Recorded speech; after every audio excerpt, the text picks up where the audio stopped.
Welcome to Infinite Models. If you like building aircraft, any type of armor, how about prehistoric or current wildlife? Autos of all shapes and sizes and genres, seafaring subjects of all types, and figures, vignettes, and dioramas, then this group was made for you.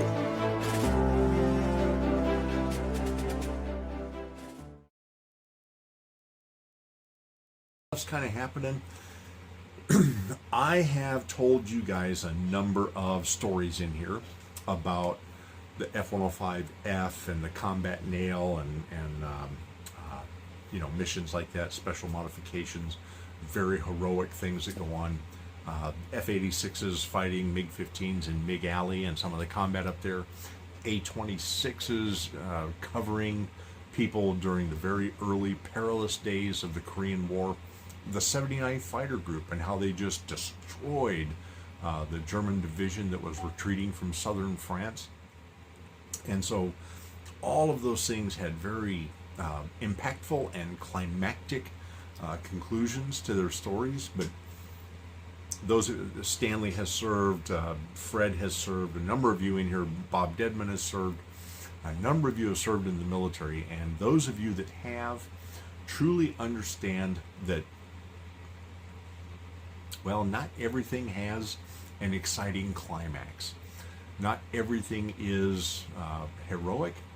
Matter of fact, some of my deployments and even to combat zones were periods of absolute lengthy boredom, punctuated by moments of sheer terror. And that's the way it goes. And so tonight I want to kind of tell you about a squadron that was stood up with a distinct purpose and for a reason, and some of the history that led up to them, and as it turns out, just a very anticlimactic ending to an awful lot of preparation. And this is the story of VMB 613. So the Marine Corps in 1927, Nicaragua, the Marine Corps really learned the value of the air-ground combat team. And the ground forces, they weren't called amphibious yet, but at that stage, what they were doing were making basically the early amphibious assaults, establishing a beachhead, taking over, fortifications, fields, or what have you from an enemy, and then holding that, and those were called advanced naval bases. And the Marines were charged with guarding the advanced naval bases, and then the Army would set up and expand from there. The Navy would service the ships that were offshore. Back in those days, 27, the capital ships were battleships and cruisers, and they had the big guns to lob big shells into the country to try to mess up the bad guys. And so in Nicaragua in 1927, what happened was the Marines took a beachhead and they took over some fortifications and airfield, all kind of around each other. And they established this beachhead, and they had Marine bombers, aviators, flying bombers, with them. And after they established the beachhead and they took over an airfield and they had their fortifications, the Marine bombers flew in, and the Marine aviators lived with the ground pounders, and they really got to understand exactly what it is those guys that were boots on the ground needed in the way of air support and why. And some of the things they needed was the reconnaissance, because the people whose territory you've taken over, they know that territory far better than you do who just got there. And so they would move around and conduct harassing attacks, or maybe full-on assaults, or maybe double flanking maneuvers. And when you tried to hold these advanced bases, even if you repelled the enemy, you would lose people to casualties or dying. And by attrition, eventually you wind up having to relinquish what you have taken. So the ground people really needed eyes in the air. They needed to know what the enemy's movements were. They needed to know where they were they massing, where would they appear to be coming from. Was it a single pincher, double pincher movement, multiple waves setting up? And then, of course, causing interruption in those plans by the bombing from these bombers, and all those things. In Nicaragua, 1927 really bore this out, and the Marine Corps took that lesson really to heart. And from 1927 all the way to December 1941, when we, rather unceremoniously entered World War II, the Marine Corps started really developing what was called the air-ground combat team, right? And eventually you had, that just became the whole thing with the amphibious forces. You had the air and the ground combat elements, and then you had the intelligence elements, and you put all this together, and that was how the Marine Corps started their whole amphibious doctrine. Well, when World War II broke out, we spent the first 6 months to a year literally getting kicked around the Pacific and knocked all the way back to Darwin, Australia, way the heck down here. And we lost like everything. We lost the Philippines, we lost the Marianas, we lost the Marshall Islands, we lost the Caroline Islands, we lost the Gilberts. Heck, the Japanese were even landing in New Guinea, for crying out loud. And so they took over the entire Pacific, and we spent the first part of that war on the defensive, getting run out of the central and southern Pacific all the way back to the southwest Pacific. But just like Admiral Yamamoto advised his emperor, he said, if we attack at Pearl Harbor, I will run roughshod over the Pacific for 6 months. If we can't defeat the United States in that first 6 months, I cannot guarantee victory in a war against them in the Pacific. He knew that as we ramped up our industrial capacity, that we would very quickly be able to turn the tides against his country and all of the gains that they would have made. And true to all of that prophetic word, we were getting pushed completely out of the Pacific through basically all of 1942. We had some counteroffensives, but we were not on the offensive until you move into 1943 in the Pacific. Well, that whole Marine air ground concept really didn't get to bear any fruit or come to its fullest fruition until, ironically, in 1943, not only were we on the offensive, but by mid-43, our industrial might had ramped up to the point that we were manufacturing so many aircraft, so many ships, so many landing crafts, the Higgins boats, and just the advances and the increased capacity. Commercial companies, Ford and GM and others, going from producing automobiles to producing war material. And General Motors and all of the FM Wildcats they produced, they were no longer producing, automobiles for the road, and they were producing combat aircraft.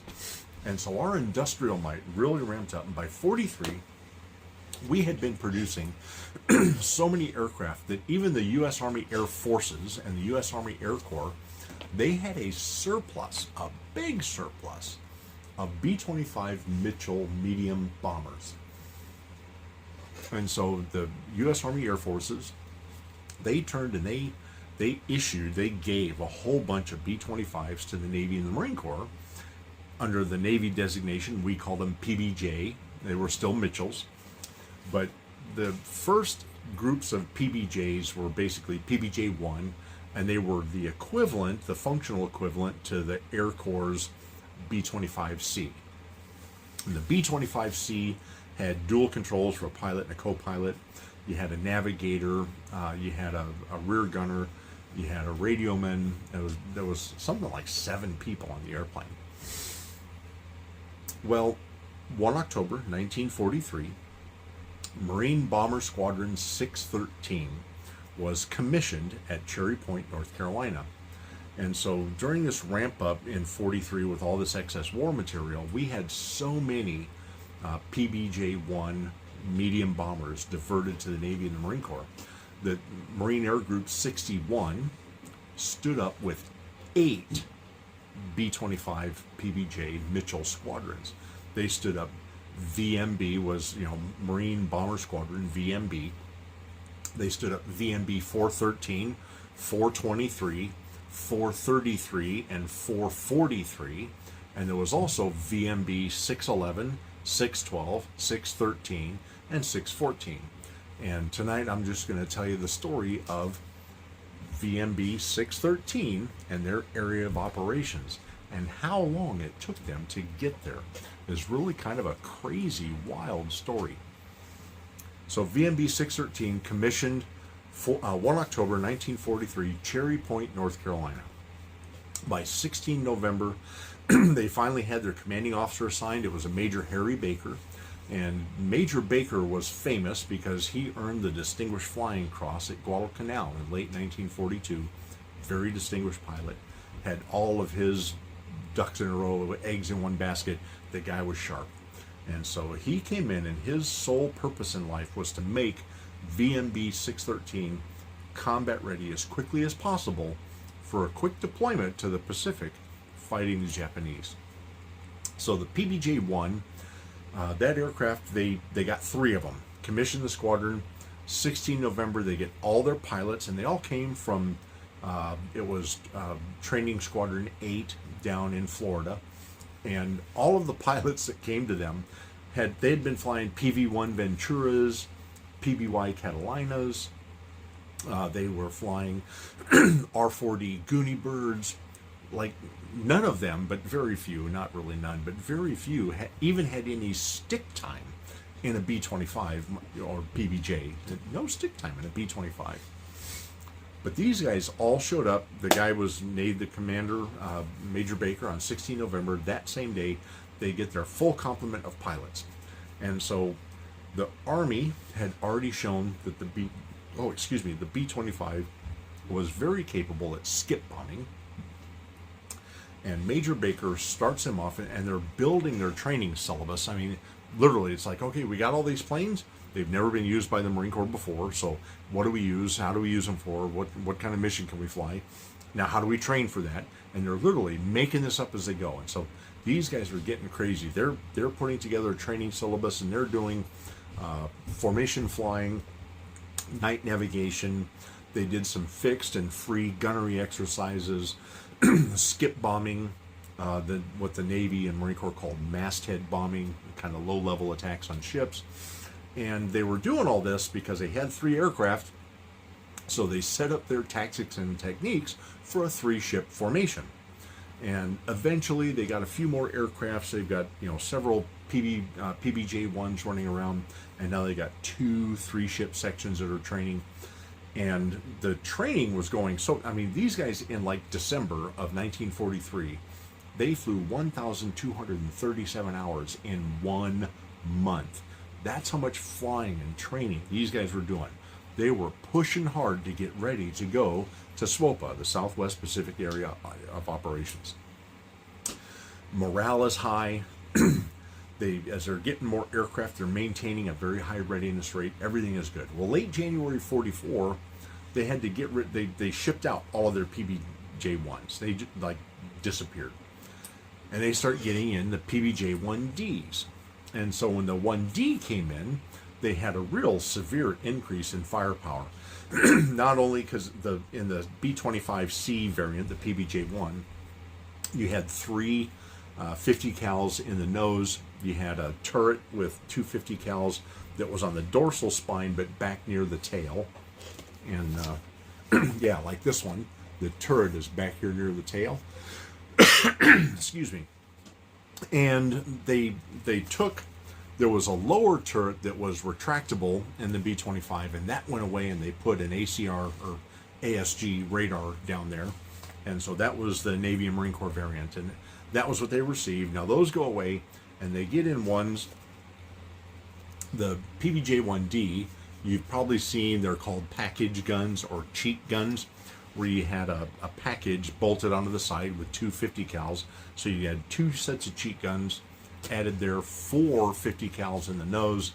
They added waist guns. There was a waist gun on each side. They added a tail gun, all 50 cal. So very heavy machine guns, much more improved firepower. These guys, their morale is now soaring. They've got this heavy punching, heavy hitting airplane. They are ready to go to the Pacific. And February of 44, they get orders to go to Boca Chica, Florida. And the reason they're going to go to Boca Chica, Florida is they're going to start learning how to launch torpedoes from their PBJ-1Ds. Now, if you don't understand the difference between a torpedo and a bomb, let me just put it this way. The difference is between 1,500 and 2,000 pounds. The difference is unbelievable. So they're transferring down to Boca Chica, Florida, and on their way they stop at NAS Fort Lauderdale, and they start doing a training syllabus on learning lead and compute sighting with a torpedo, because between a lead sight or a computing sight, the computing part is your azimuth, velocity, altitude, versus the target's direction and velocity and changing directions. And the gun sight would compute where you would want to launch and in what direction a torpedo to hit that moving target on the sea. A lead sight, you were able to calculate the velocity of the ship, how many knots was it running, how many miles per hour you're flying, what was your optimal drop area for, the fish, they called the torpedoes, for your fish to hit that ship, because they didn't run forever. We didn't have the range like the modern Mark 84, Mark 86, Mark 88 torpedoes have today. No. Very short range. So a lead sight, computing sight, they're going through all this training. When they got that down, they get ready to transfer down to Boca Chica, Florida, and they lose all their PBJ-1Ds. They literally, March and April, their aircraft get taken away from them, and they're getting sent to other squadrons that have already preceded them into the Pacific. So these guys are now in Boca Chica, Florida, and they show up. They've got no planes. They just did training on these computing sites. They have nothing to apply it to. They finally start getting more airplanes in, and so slowly they're ramping up and learning how to fly and launch a torpedo. Now, when you fly a medium bomber, and typically your bombs were 100, 150 pound bombs, sometimes 250, rarely did you carry things like 500 pounds. And so even though the total bomb load would approach, 2,000 pounds, when you put a full bomb bay and maybe underwing racks and so on, a medium bomber might carry up to 2,000 pounds in ordnance, not usually, but they could. But when you dropped them, unless you, I can't remember what the term is, but usually you pickle them one at a time, or you can sortie them all together. There's a term for it, and it eludes me at the moment. But unless you did that, you are dropping 100, 150, maybe 200 pounds at a time by themselves. Doesn't really affect the flight path of the aircraft all that greatly. But when you're dropping a 2,000 pound object all at once, the aircraft has the lift of the airfoil, the thrust of the engines, all the things interacting to keep it aloft, and on, flying at this heading, at this attitude, at this altitude. And when you drop 2,000 pounds weight instantaneously, what happens is the aircraft tends to buoy right up. Salvo, thank you, Bob. Not sortie, but salvo them. But the plane will have a tendency to, it porpoises. It'll really jump and gain some altitude. With all that weight shed, the wing, the lift is more efficient, the engines are more efficient in thrust. Well, when you're attacking a ship and you're down low, they have to depress their guns to fire at you. And when you porpoise, you become a prime target. And so these guys needed to practice, because they're going to do anti-shipping roll. That's what VMB 613, their primary mission, when they were stood up, primary mission was anti-shipping to go after Japanese ships. And so they're going to learn how to fly and attack with torpedoes. So these guys, first things they're dropping, they're attaching 2,000 pound blocks of concrete to the planes. And they're going out over the Gulf and over the Atlantic, and they're flying their flight profiles on how they should be approaching a ship to attack it. And then, they're pickling it away, and boom, off goes the 2,000 pound brick into the water. And they are practicing that they know when they pickle that away, they've got to go down stick. You might be adding rudder from the torque of the props, but to keep the airplane from becoming a target, you want to drop it and only have a minimal porpoise on the airplane.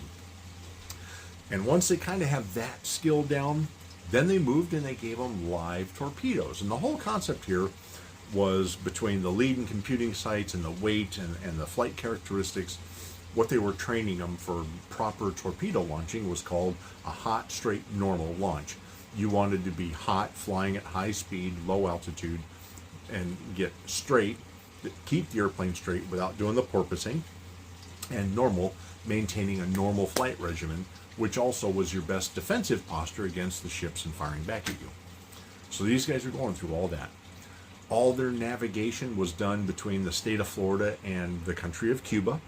And so these guys are getting great liberty. They're in Key West and Havana, Cuba, smoking cigars, drinking various drinks. And great liberty, great training. When they finally went, and they're joking, they're thinking, well, we're dropping these 2,000-pound, concrete blocks off the airplane. They're like, if the Japanese ever get close to Florida, we'll just club them to death. So they're practicing, dropping torpedoes. These guys are primed. They're ready to go. And they start losing pilots again. MAG 61 starts pulling out pilots, and they're backfilling losses in the Pacific with the other squadrons that preceded them. And they go from like a 78% readiness state with aircraft personnel, capabilities, mission, to 52 almost overnight. 78% readiness to 52. They're losing crews and pilots. These guys have been training together, and now taken from this group, kind of off they go. The guys that are left back stateside, they're doing parachute training and jump training, how to egress the airplane in case you're shot down. Exhaustive amounts of swim training, because they're going to the Pacific. If you have to bail out, you need to be able to stay afloat. You have to be able to not get eaten. So that's the kind of training they transition to. And these guys, their morale just nosedives again. So here they are. We're now into May, June 1944. They've been at this since October of 43. Now it's May or June of 44. They're still not going to the Pacific. The squadron's stuck in Boca Chica, Florida. So they finally get orders, rotate back to Cherry Point. They go to Cherry Point, and now all their PBJ-1Ds have been transferred. Half their pilots have been transferred. They fly R-4D, the Goonie Birds, back to Cherry Point. When they get there, Cherry Point is a nightmare.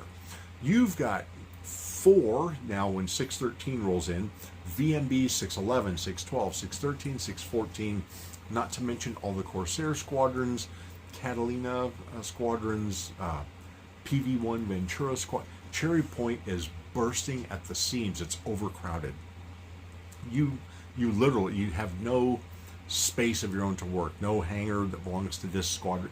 It just didn't have, everybody was sharing all the facilities.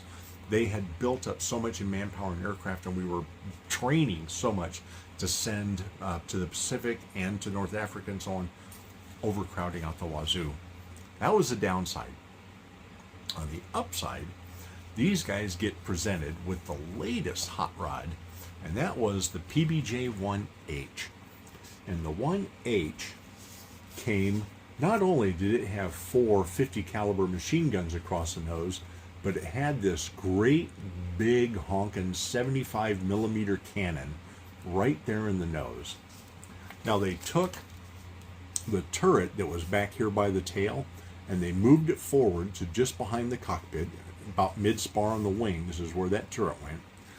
And it had the cheek guns, and so you start looking at a PBJ-1H, and it had 14 forward-firing 50 cals, nice heavy machine guns, that 75 millimeter cannon, and they were outfitting them not only with the internal bomb bays, but they were getting stubs on the wings to accommodate bombs or 3.5-inch rockets.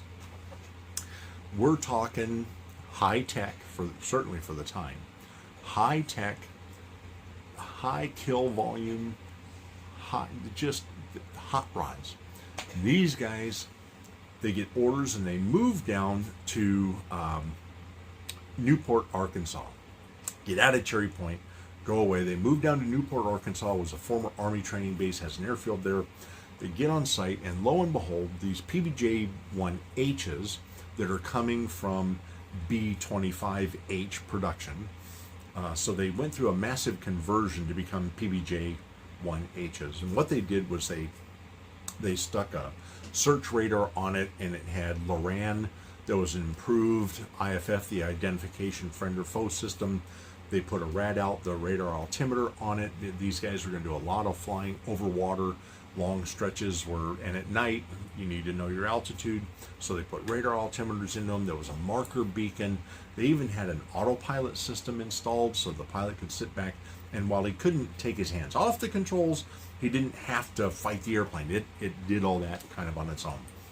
And so these aircraft are getting fully modified. These guys move to Newport, Arkansas, and lo and behold, brand new PBJ-1Hs, fully modified, start showing up. These guys get back into their flying regimen. They're doing their navigation training. They're doing their formation training. They're flying at night. And all of a sudden, they start getting their overseas gear issued to them. They're being taken down to legal. Got to update your will. Got to start, you could go to the exchange systems back then as an officer and a gentleman, and you could put things on credit, like your uniforms and so on.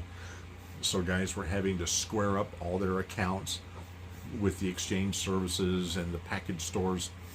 And so they just knew, we got our overseas gear, we're doing our wills, they're making us close out all of our credit accounts on base. We are setting up allotments with our pay. We're shipping out overseas. Morale just starts to skyrocket again. They're finally going to get into the war. They're going to the front. It's time to, kick a little tail and take some Japanese names. And so 21 October, remember I told you 1 October 43, the squadron was commissioned. 16 November 43, they get their CO and immediately start training. 21 October 44, a year later, they're finally moving out to go to the Pacific to be in the fight. And Fred says, of course, the package store. So they start their move out, and they fly from Newport, Arkansas. They go to El Paso, Texas. And from El Paso, Texas, they go to El Centro, California. And from there, they made another stop at NAS North Island. At North Island, they load up all their PBJ-1Hs onto a transport ship called the Tali, I think it was a Tali, and it sails down to Hawaii. They fly on down. They get down to Ford Island. Their aircraft are dropped off, and they fly them over to Iwa Field. And at Iwa Airfield, they start putting the stubs on them for the 3.5-inch rockets, and they've got alternate stubs to carry bombs or the rockets. They're getting them outfitted, and the pilots start training with the 3.5-inch rockets, because to launch those, you had to be in a 15-degree dive. You had to be able to hold the aircraft steady at that 15-degree dive, which means you had to have the altitude to roll in. They were judging distances for things at 1,000 yards, 1,500 yards, 2,000 yards, so that, even a rocket like that has a ballistic arc. And so if you were making an attack run in 15-degree dive at a target here, at 2,000 meters, you would have to be so far above the target, because the ballistic arc, it'll drop off. If you're at 1,500 yards, 0-0, the arc will take it right to that spot. At 1,000 meters, you actually want to be low, because it's going to ballistic arc up. So they're practicing all this, getting certified to launch 3.5-inch rockets. And the guys start slowly, finally shipping out, and they hop their way from east to west across the Pacific, and they come to rest at the Kwajalein Atoll. They're in the Marshall Islands. They're at Kwajalein, and they're like, we are here. We are in the soup. We are ready to go start cracking some Japanese ships. First mission, they all arrived there in mid to late December 1944. 22 January 1945. They finally have their first mission assigned to them. And they get assigned to go bust. Now, remember I told you the 75 millimeter cannon? and all those 50 cals, 14 of them forward firing. So these things were designed and built to crack ships, to crack pillboxes, concrete bunkers, troop formations, other storage areas, buildings, tanks. So they've been practicing all this gunnery. They got this thing, they're ready to go. And their first assignment, they leave Kwajalein and they fly south to this little bitty island called WWII. And they attack WWII Island. They hit it, they dropped some bombs. They flew home, and it's kind of anticlimactic. They want to bust ships. 8 days later, they get another call. They fly out of Kwajalein, and from Kwajalein, they head up to Eniwak Island, and up at Eniwetok. At Eniwetok, they're making more. It's air-to-ground support for ground forces coming in. And you would think, after all that, I told you, 1927, the air-ground team, establishing the bases, bombing the bad guys, setting up perimeters, roving patrols, reconnaissance, taking out bad guys. This is right back to that prime mission. It was actually their secondary mission. These guys wanted to bust ships. So they go up to Eniwetok Island. They're making attacks there. 8 days later, about the 30th of January, lo and behold, everyone's coming home. They're barely taking any return fire, so things are kind of looking good for VMB 613. Well, on 6 February 1945, they send 6 planes to Ponape Island, which is almost due west of Kwajalein, and they launch and they take off 6 planes, and their plan was to have 3 two-ship formations. They would have, first one would approach from this way, and the second one would approach from this way, and the third one would approach from this way. They'd hit this island, and what they were doing was, got to realize by this time, this is January, February 1945, most of the war had already pushed well north of here. We were already assaulting Saipan and Guam. That was done. We had taken those over. The Douglas MacArthur's I Shall Return to the Philippines. We're already invading the Philippines. Leyte Gulf, that went 9 January 1944. This is now January and February 45. The front is up here. It's not down here.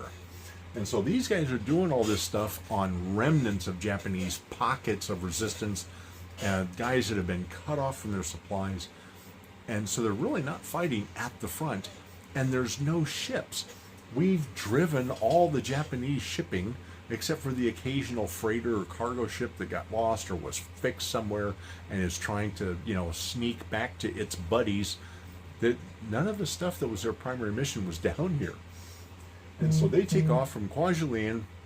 They fly to Ponape Island, over here to the west of them. The first 2 come through, and they make their passes on these storage dumps and supplies. No muss, no fuss. The second 2, just 2 minutes later, they're over target. No muss, no fuss. The third pair rolls in 2 minutes after that, and the first plane in is getting punched right in the face by anti-aircraft fire. He's got pieces coming off the plane. He starts smoking, and the engine's losing power. He drops his bombs, fires his rockets. He's firing his cannon as fast as he can. The navigator's down there loading 75 millimeter shells by hand. He's firing as fast as he can, finishes his run across Ponape Island, pulls out, and then the 6th airplane is inbound when it was just shredded. The tail comes off the airplane.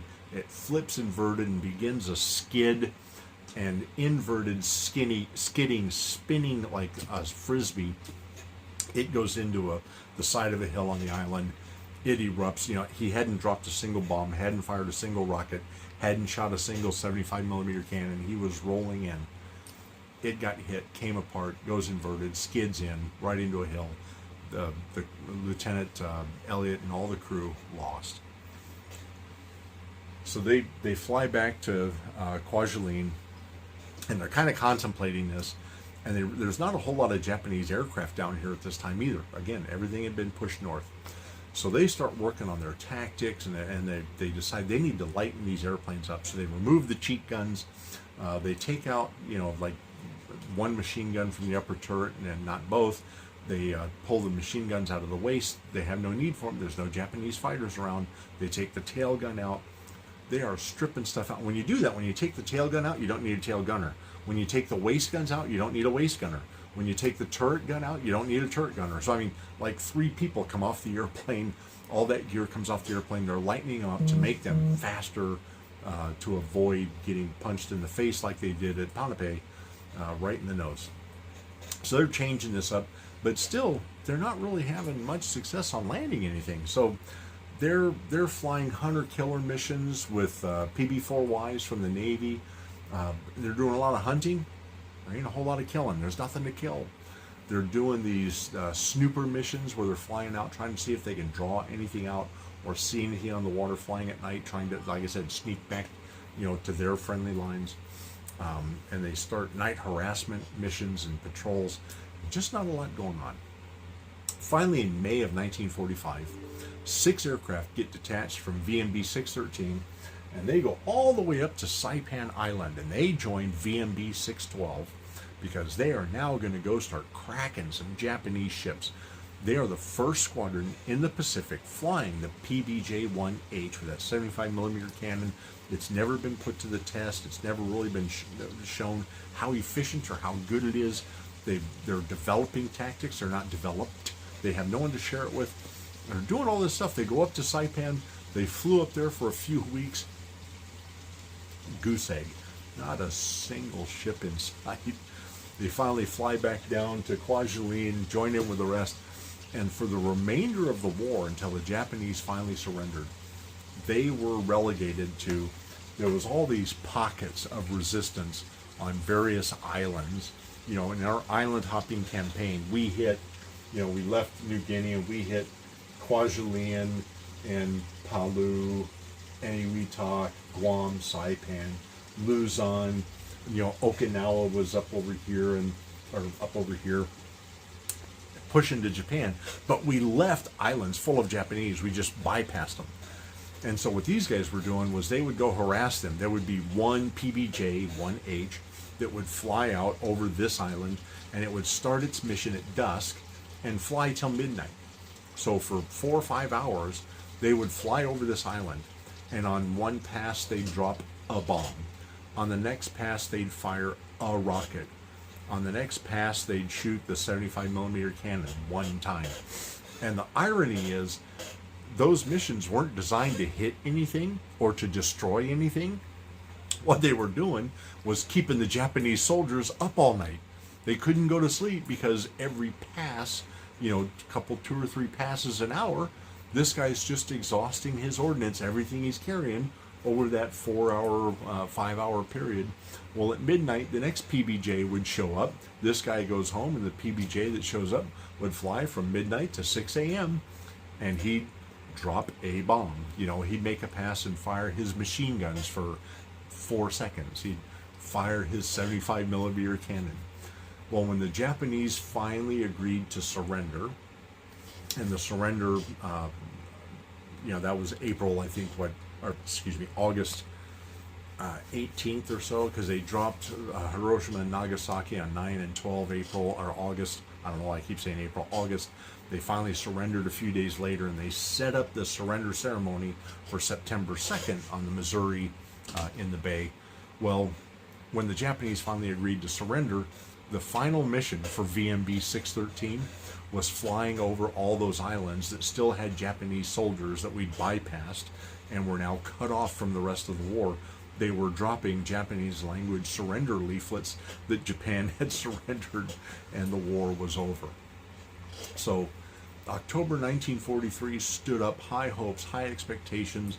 They're flying the newest, latest hot rods, PBJ-1, PBJ-1D, PBJ-1H. They go through myriad training and syllabi to get to this point where they're doing night flying and navigation and formation flying and dropping torpedoes. Not a single torpedo was dropped by VMB 613 while they were in the Pacific. Not a single ship was sunk by them. So the squadron was actually decommissioned on 15 November 1945 after the war had ended, and they were all sent home. And so ironically, for all the work that they did, all the excitement that was in this, all of the potential, the high technology, the airplanes, everything they had was just kind of was never really put to good use. And they were disbanded in November 1945 and went home. So sometimes, guys, all the stories and the heroism and the exploits and the things that come out of military service, not all of it winds up with a Medal of Honor or a Distinguished Flying Cross, pinned upon somebody's chest. Sometimes it ends up with you dropping a leaflet over enemy territory telling them your team lost. And that was how their war ended in September 1945.